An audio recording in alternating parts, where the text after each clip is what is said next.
মেয়েদের প্রথম কোশ্চেন প্রিপজিশনের উপর, ঠিক আছে? বলো, কোনো কিছুর উপরে লেগে থাকা বোঝাতে কোন প্রিপজিশন ব্যবহৃত হয়? ঠিক আছে, ছেলেরা বলো। গুড।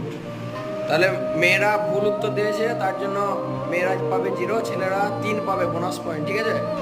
ছেলেদের প্রশ্ন, কোনো কিছুর নিচে বোঝাতে কোন প্রিপজিশন ব্যবহৃত?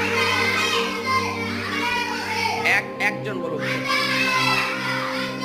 আন্ডার বানান বলবে, আন্ডার বানান বলতে পারবে? গুড।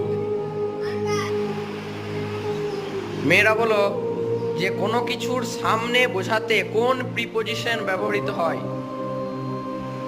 আরেকবার রিপিট করছি, কোনো কিছুর সামনে বোঝাতে কোন প্রিপজিশন ব্যবহৃত হয়?